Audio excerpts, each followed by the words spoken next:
In today's video, I'm going to teach you how to import cards from CSV to Trello. Start by going to the Trello website and logging into your account. Once you're signed in, open the board where you want your cards to be imported. If you're already inside the correct board, you can jump straight into the setup. At the top of the board, look for the Power-Ups option and click it. This opens the area where you can add extra tools and features to your board. In the Power-Ups panel, choose the option to add more Power-Ups. A search bar will appear, and this is where you can look for the import tool you need. Type in Import to Trello and wait for the result to show up.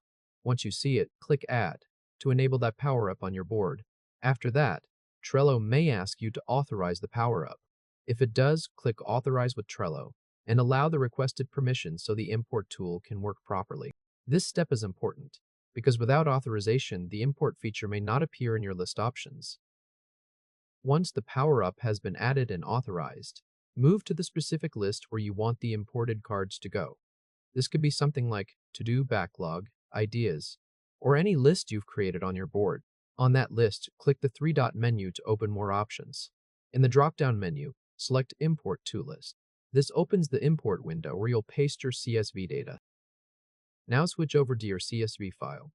You can open it in Excel or in Google Sheets, whichever you're using. The main goal here is to make sure your data is clean and organized before bringing it into Trello. Usually, each row will become a separate Trello card, and each column may represent a card field depending on how the importer reads the data. Highlight the rows you want to import.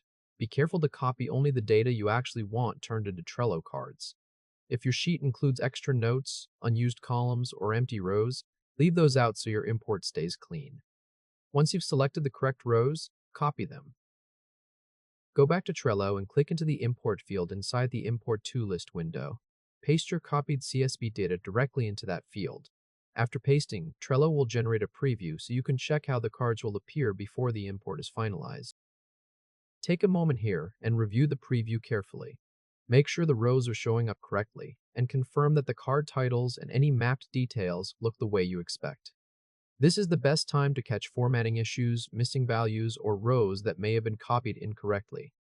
If something looks off, go back to your spreadsheet, fix the data, copy it again, and paste it back into Trello. If everything looks correct in the preview, click Import. Trello will begin creating the cards in the list you selected.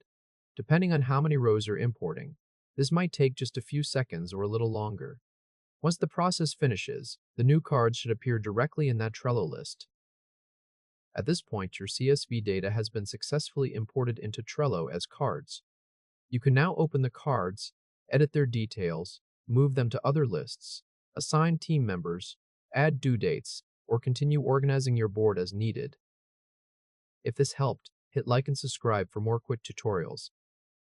One quick tip before you go. If you're importing a larger spreadsheet, it's a good idea to test with just a few rows first. That way you can confirm the formatting works the way you want before importing everything. It can save you time and help avoid cleaning up a large batch of incorrectly created cards later.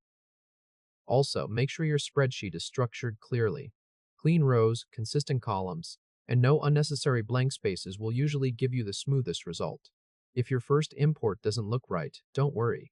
Just adjust the spreadsheet and try again. And that's it. You've now learned how to import cards from a CSV file into Trello using the Import to Trello Power-Up. Once you've done it a couple of times, the whole process becomes very fast and easy. Thanks for watching, and I'll see you in the next tutorial.